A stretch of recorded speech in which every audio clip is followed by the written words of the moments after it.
महात्मा था, विचार सागर पढ़ाता था। विचार सागर एक वेदांत का अच्छा पुस्तक। तो महाराज वो पढ़ा रहा था, वो विद्यार्थी बैठे थे पढ़ने वाले, और उसने महात्मा ने क्या करा है तो लगाई, अच्छा बात लाल हो गया। उन्होंने कहा महाराज कि चलो चलो पढ़ो आगे। पाठ चलता रहा। फिर दूसरे एक दो दिन छोड़ा के फिर पूछा महाराज इस दिन, अरे कि मन में अनेक प्रकार के संस्कार पड़े हैं ना, अनेक जन्मों के, को खराब वासना आ गई थी, इसे कर लगाया हमने कि खबरदार खराब संक लेके आया तो इस पर चढ़ा लगा। ये होता है, समझा? चलो। किंतु दैव योग से सत्संग रूपी जहाज द्वारा परमात्मा रूपी सागर में लाया जाए तो वहाँ विषानंद का अत्यंत अभाव होने से परमात्मा ही सुख शांति को पाता है। फिर कभी शारीरिक पदार्थ मिले भी तो उसकी रुचि उसमें नहीं होती, जैसे गीता के द्वितीय अध्याय श्लोक 70 में कहा है। परमात्मा जो सुख रूप है वो उनको मिलता है। जैसे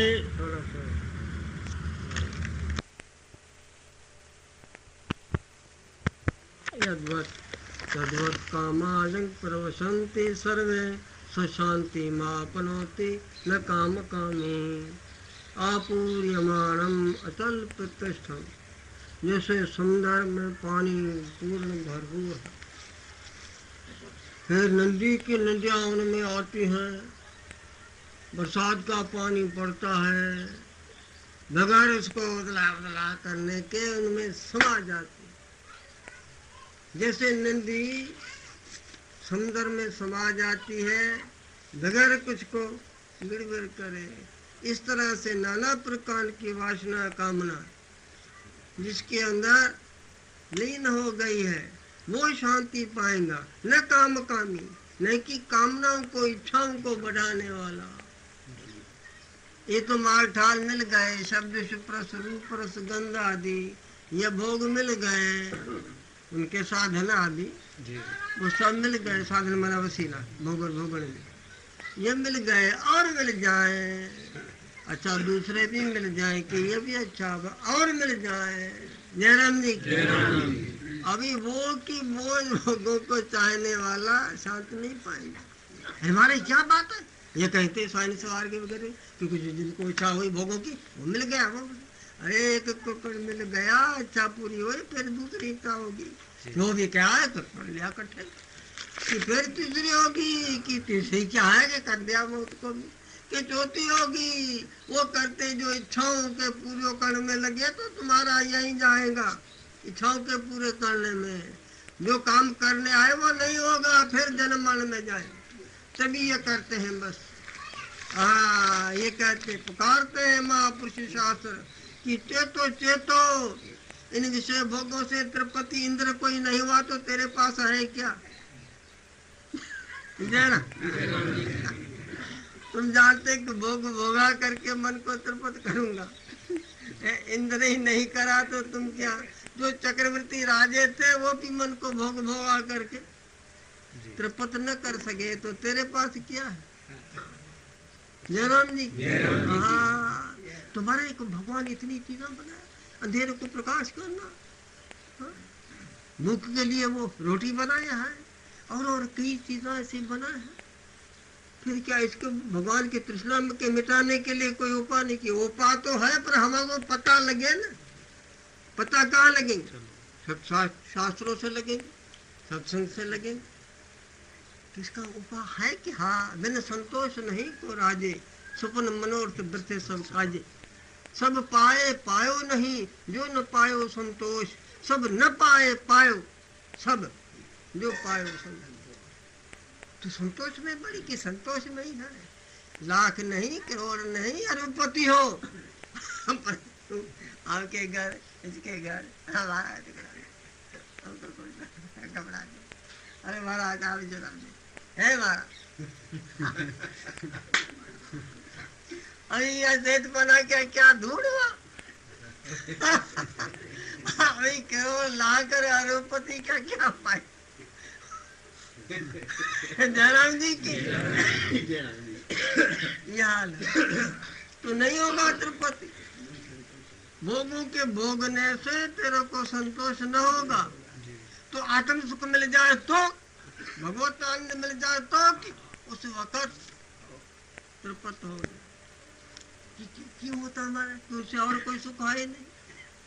मैं तो महानिधि भगवत आनंद से कोई और विशेष सुख नहीं है, फिर पूर्ण हो जाएगा।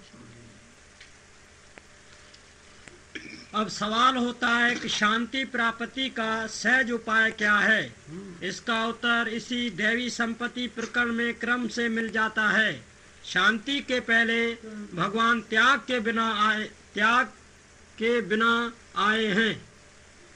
शांति के पहले भगवान त्याग के बिना आए हैं। उसका अभिप्राय ये, त्याग करो तो शांति मिले, उसको स्वतः भगवान ने स्वीकार किया है। मर्म को न जानकर किए हुए अभ्यास से ज्ञान श्रेष्ठ है। ज्ञान से मुझ परमेश्वर के स्वरूप का ध्यान श्रेष्ठ है। ध्यान से भी सब कर्मों के फल का त्याग श्रेष्ठ है, क्यों त्याग से तत्काल ही परम शांति होती है। सत्कर्म करता है पर कामना नहीं रखता है। हम इंद्र बन जाए, ब्रह्मलोक में बन जाए, फलाना बन जाए, कोई इच्छा उसको नहीं। बस ये उनको यह है, लगन लगी रहती है। हाँ, सत्कर्म करता है, कोई कामना इच्छा नहीं है कि उसका कि यज्ञो दानम तपस्या पावनानि मनीषणा, उसका हृदय पावन पवित्र सिद्ध हो जाता है निष्काम सेवा करने से। तो ये भी भक्ति है कि ना साध को साध करना, ये भक्ति है। दुखों का दुख मिटाना, ये भक्ति है। जयराम जी। हाँ, तुम्हारा ये आप कहते अंदर उजल हो जाता, पवित्र की पवित्र उनकी आशीर्वाद मिलती है। जिन दुखों का दुख मिटता है उनकी आशीर्वाद पड़ती है, हृदय शुद्ध हो जाता।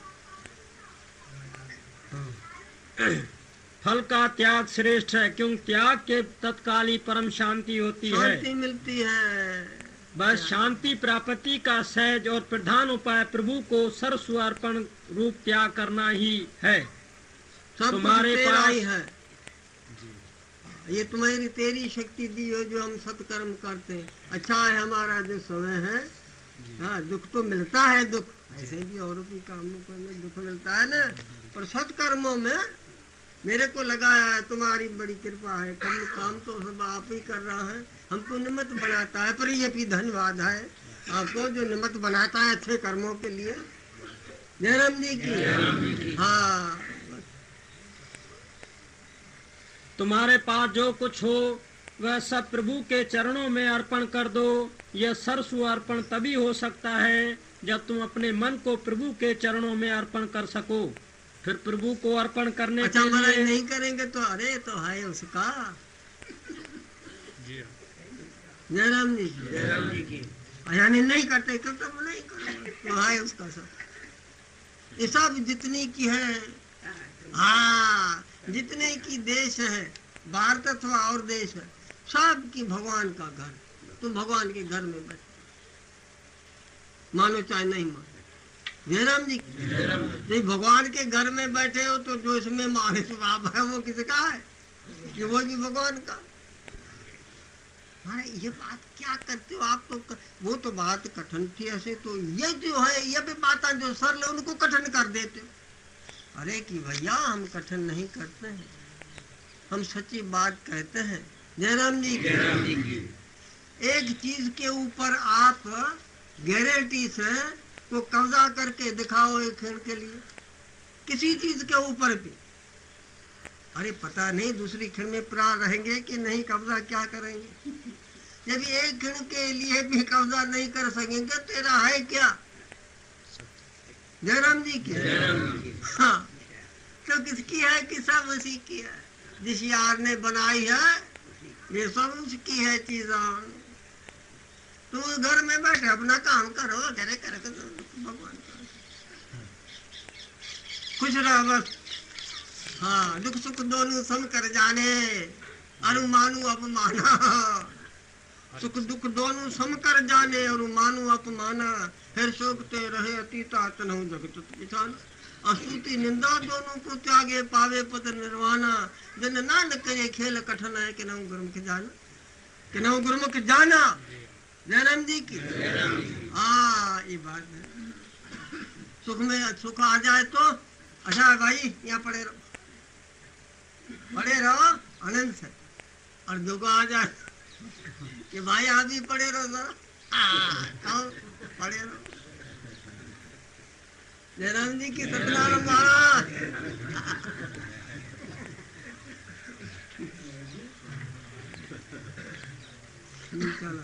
जब तुम अपने मन को प्रभु के चरणों में अर्पण कर सको, फिर प्रभु को अर्पण करने के लिए और कुछ बाकी नहीं रहेगा। अपने आप सर्वस्व अर्पण हो जाएगा। विचार करने की बात है कि मन आखिर कैसे प्रभु को समर्पण किया जा सकता है। इस विषय को समझने के लिए यहाँ एक दृष्टांत सुगम होगा। एक समय महाराज जनक के पास ज्ञानी गुरुवर याज्ञवल्क्य की आए। जनक जी ने उनका स्वागत करके उच्च आसन पर बैठकर यथोचित सत्कार के बाद पूछा, गुरुदेव, आपके समान समर्थ गुरु के होते हुए मुझे परम शांति नहीं मिली। यह बड़े आश्चर्य की बात है। आज मुझे इसका रहस्य अच्छी तरह से समझाकर याज्ञवल्क्य की राजा जनक की बात सुनकर हंसकर कहने लगे, राजन, पहले हमको गुरु दक्षिणा अर्पण करो, तत्पश्चात हम शांति प्राप्ति का उपाय बतला देंगे। यह सुनते ही राजा जनक ने नानाविध स्वर्ण अलंकार वस्त्र आदि के साथ सहस्रों गौ ऋषि के सामने उपस्थित कर दी। यह देखकर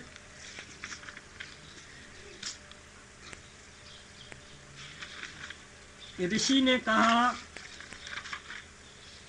यह सामग्री तुम कहाँ से लाए हो? राजा ने कहा, महाराज, धनागार से लाया हूँ। ऋषि, राजन, धनागार क्या तुम्हारी अपनी संपत्ति है? राजा, वस्तु तो अपनी संपत्ति नहीं, प्रजा की संपत्ति है। ऋषि, तब उसे दान करने का तुम्हें क्या अधिकार है? यदि तुम्हारा अपना कुछ हो तो वह अर्पण करो। राजा, महाराज, मैं अपना राजपाट आपकी सेवा में अर्पण करता हूँ। ऋषि, राजन, यह राजपाट क्या तुम्हारा है या तुम्हारे पूर्वजों का है?